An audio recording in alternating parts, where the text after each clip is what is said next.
महाराष्ट्राच्या राजकारणामध्ये सर्वांचे समीकरण बिघडून टाकणारे आणि कोणाच्या तरी विजयाला कारणीभूत ठरणारे किंगमेकर असलेले वंचित बहुजन आघाडी आणि त्यांचे नेते बाळासाहेब आंबेडकरांचं नेमकं काय चाललंय, सध्या ते कुठे आहेत? कारण आपण पाहतोय त्यांच्यावरती मागच्याच आठवड्यामध्ये एंजिओप्लास्टी झालेली आहे. शस्त्रक्रिया झाल्यानंतर बाळासाहेब आंबेडकरांवरती खोचक टीका करणारे अनेक जण आपण पाहिले आणि त्यांच्या भेटीगाठी घेणारेही आपण पाहिले. तर अशा प्रसंगी इकडे महाराष्ट्रामध्ये लोकसभेप्रमाणेच आताही आपण पाहतोय मोठ्या प्रमाणामध्ये विधान होत आहेत.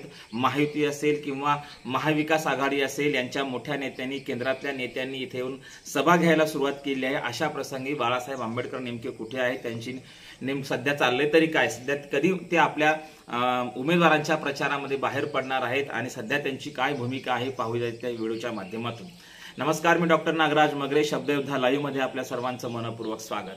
महाविकास आघाडीला लोकसभेमध्ये मोठ्या प्रमाणामध्ये यश मिळालं आणि तेव्हापासून कुठेतरी महाविकास आघाडी हवेमध्ये आहे की काय ही शंका यायला लागली आणि अशा प्रसंगी बाळासाहेब आंबेडकरांना महाविकास आघाडीने विधानसभेला फारसा त्यांचा विचार केलेला नाही. त्यांनी कुठल्याही प्रकारची युती संदर्भातली कुठलीही विचारणा देखील केलेली नाही आणि बाळासाहेब आंबेडकरांनी देखील त्यांना कुठलाही रिस्पॉन्स दिलेला नाही किंवा त्यांनी देखील आम्हाला आघाडीत घ्या किंवा आम्हाला युतीमध्ये घ्या असं म्हटलेलं नाही. एकता चलो रे, एकट्यानेच जायचं आणि लढायचं, पाडायचं आणि जिंकायचं ह्या समीकरणाचा विचार करत त्यांनी स्वतः राजकारणामध्ये इथला दलित, आदिवासी या लोकांना एकत्र घेऊन, या समुदायाला एकत्र घेऊन राजकारण करण्याचं ठरवलं आणि बाळासाहेब आंबेडकर देखील कुठल्याही पक्षांकडे किंवा कुठल्याही महायुती किंवा युती आघाडीकडे गेलेले नाही, तर स्वतः ते लढत आहेत, एकटे लढत आहेत. आणि अशा प्रसंगी त्यांच्यावर झालेली एंजिओप्लास्टी, त्यानंतरच्या आलेल्या अनेकांच्या खोचक प्रतिक्रिया आणि या प्रतिक्रियातून बाळासाहेब आंबेडकर सध्या काय, या प्रतिक्रियेवर काही बोललेलेच नाहीत, परंतु याच्यातून नेमके बाळासाहेब सध्या काय करत आहेत,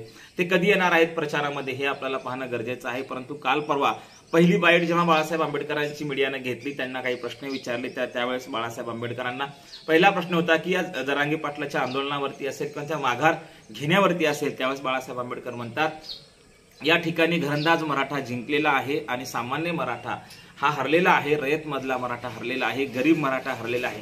बाळासाहेब आंबेडकर वारंवार सांगतात की महाराष्ट्रामध्ये दोन मराठा समुदाय आहेत, एक प्रचंड श्रीमंत आहे आणि दुसरा गरीब मराठा आहे. आणि गरीब मराठा हा वारंवार आपण पाहतोय की या श्रीमंत मराठ्यांनी त्यांचा बळी घेतलेला आहे, कारण आजची जी परिस्थिती आहे ती त्याच प्रकारची दिसून येते.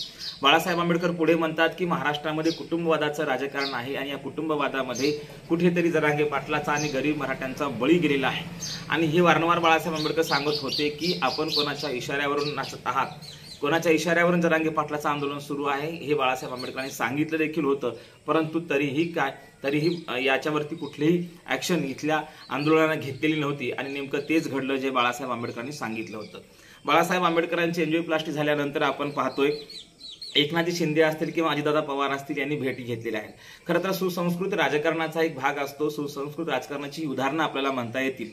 भलेही विरोधी भूमिकेमध्ये बाळासाहेब आंबेडकर जरी असले, महायुतीच्या विरोधातली भूमिका बाळासाहेब आंबेडकरांची वारंवार दिसून येते, परंतु बाळासाहेब आंबेडकरांच्या भेटीनंतर एकनाथ शिंदे असतील किंवा अजितदादा पवार असतील या दोन नेत्यांनी आपल्या मनाचा मोठेपणा म्हणा किंवा आपल्या प्रगल्भ राजकारणाचं उदाहरण दाखवलेलं आहे.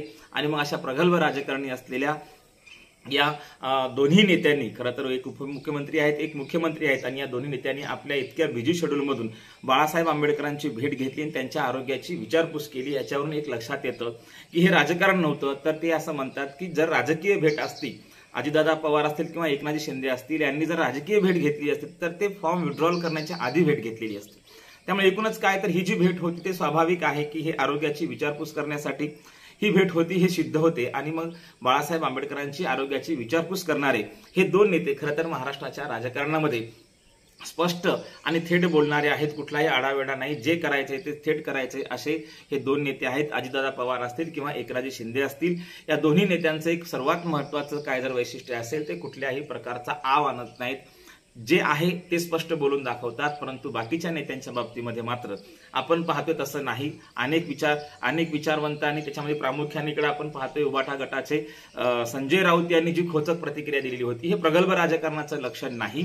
तर इकडे आपण पाहतोय असीम सरोदे यांनी देखील पोस्ट लिहून, निखिल बागांनी देखील पोस्ट लिहून ज्या पद्धतीने बाळासाहेब आंबेडकरांवरती त्या आजारावर टीका केलेली होती, खरं तर एखाद्याच्या आजारपणावरती, एखाद्याच्या शस्त्रक्रियेनंतर खरं तर ही वेळ राजकारण करण्याची नसते, त्या व्यक्तीला एक आधार देण्याची असते, दिलासा देण्याची असते आणि आरोग्याची विचारपूस करण्याची असते. कारण राजकारण हे वेगळं आहे, कौटुंबिक संबंध वेगळे असतात आणि खेळीमेळीचं राजकारण वेगळं असते. आणि नेमकं हे प्रगल्भ राजकारण दाखवलेलं आहे एकनाथजी शिंदे आणि अजित पवार यांनी.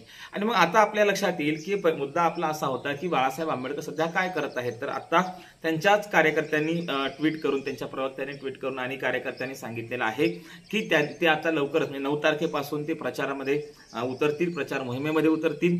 अजितदादा यांनी ज्या राजकीय चर्चा केली त्या राजकीय चर्चेसंदर्भात देखील पक्षाच्या वतीने काही मुद्दे जाहीर केलेले आहेत. ती कुठली राजकीय चर्चा नव्हती, तर फक्त एक कौटुंबिक भेट होती. आणि मग अशा प्रसंगी बाळासाहेब आंबेडकर आज आपण पाहतोय की 9 तारखेपासून प्रचार दौऱ्यावर असणार आहेत आणि ते प्रचारामध्ये उतरणार आहेत. जिथे जिथे उमेदवार दिले नाहीत तिथे तिथे बाळासाहेब आंबेडकर या 2 नेत्याला साथ देतील का, असा प्रश्न काही लोकांना पडला होता. कारण 2 नेत्यांनी भेट घेतलेली होती. एकनाथजी शिंदे असतील किंवा अजितदादा पवार असतील, या दोघांनी भेट घेणं भविष्यातल्या काही राजकारणाच्या नांदी आहेत का, हा देखील प्रश्न आपल्याला नक्कीच पडला पाहिजे. कारण तसं होऊ शकतं. भविष्यामध्ये बाळासाहेब आंबेडकर या 2 नेत्यांसोबत जाऊ शकतात. कारण आपण पाहिलं होतं की एकनाथ शिंदे साहेबांचं कौतुक देखील बाळासाहेब आंबेडकरांनी बऱ्याच वेळा केलं आणि अजितदादाचंही कौतुक केलेलं आहे. आणि या 2 नेत्यासोबत भविष्यामध्ये कदाचित जाण्याची एक तयारी असू शकते किंवा त्यांची भविष्यातलं असं राजकारण असू शकते. कारण या 2 नेत्यांचं जे प्रगल्भ राजकारण आपण पाहिलं, स्पष्ट राजकारण जर पाहिलं, तर या 2 नेत्याकडे बाळासाहेब आंबेडकरांसारखे स्पष्ट वक्ते जाऊ शकतात. परंतु ही चर्चा मात्र काही नव्हती, असं त्यांच्या अधिकृत पेजवरून सांगण्यात आलं की ती कौटुंबिक भेट होती, आरोग्याची काळजी घेणारी एक भेट होती. त्यामुळे हे संवेदनशील नेते त्या ठिकाणी गेले आणि बाळासाहेब आंबेडकरांची भेट घेतली.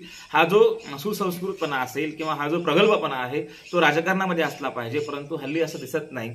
बाळासाहेब आंबेडकरांवरती ज्या खोचक प्रतिक्रिया ज्यांनी दिल्या, स्वाभाविक आहे कार्यकर्ते नाराज झाले आणि कार्यकर्त्यांच्या नाराजीचा फटका खरं तर उभाटा गटालाही मोठ्या प्रमाणात पडू शकतो. कारण आपण पाहतोय की बाळासाहेब आंबेडकरांचा चाहता वर्ग आणि बाळासाहेब आंबेडकरांना मानणारा वर्ग महाराष्ट्रामध्ये भरपूर आहे. त्यांची एक वेगळी शक्ती आहे. आणि मग अशा प्रसंगी उभाटा गटाने केलेली टीका, संजय राऊतांनी केलेली टीका ही उभाटा गटाला माघात पडण्यासारखी आहे.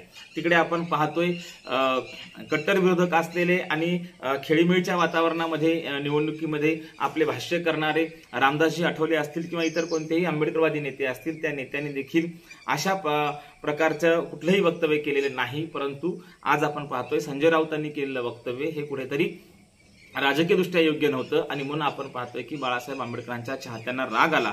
आता बाळासाहेब आंबेडकर काय करणार आहेत, तर आता इथून पुढे आपण पाहतोय की 9 तारखेच्या नंतर म्हणजे 9 तारखेपासूनच बाळासाहेब आंबेडकर म्हणजे आजपासूनच बाळासाहेब आंबेडकर राजकारणामध्ये नव्याने प्रचाराला सुरुवात करणार आहेत. कारण आपण पाहिलं असेल मध्यंतरी त्यांच्यावर झाली शस्त्रक्रिया, त्यानंतरच्या घटना घडामोडी आणि आता बाळासाहेब आंबेडकरांची प्रकृती देखील चांगली आहे आणि 9 तारखेपासून ते प्रचारामध्ये उतरणार आहेत.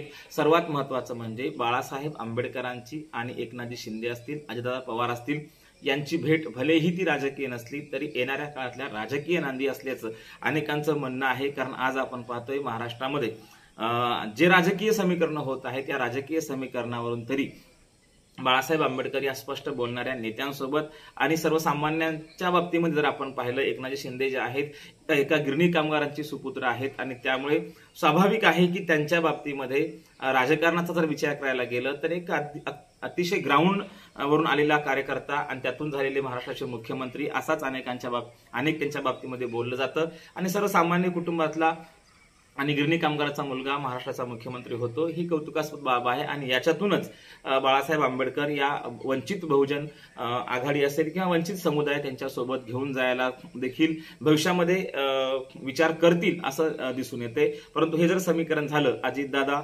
बाळासाहेब आंबेडकर आणि एकनाथजी शिंदे, तर येत्या काळामध्ये भविष्यातलं राजकारण एक वेगळं राहू शकते. परंतु आज तरी आपण तसं म्हणू शकत नाही. कारण ही जी भेट होती ती स्वाभाविक आहे की ही आरोग्याची विचारपूस करणारी भेट होती. त्यामुळे आज बाळासाहेब आंबेडकरांचं काय चाललंय असं जर आपण विचारत असाल तर बाळासाहेब आंबेडकर असं म्हणतात की ती वादळापूर्वी शांतता असते. सध्या बाळासाहेब आंबेडकर हे शांत होते आणि आज 9 तारखेपासून त्यांचा महाराष्ट्रामध्ये राजकीय सभा घेण्याचा आज खऱ्या अर्थानं त्यांचा राजकीय सभांचा हे होईल, त्याला आपण सुरुवात होईल आणि याच्यातून नव्या राजकीय समीकरणाची जुळवाजुळव भविष्यामध्ये होते का हे खरं तर पाहण्यासारखं असणार आहे. धन्यवाद.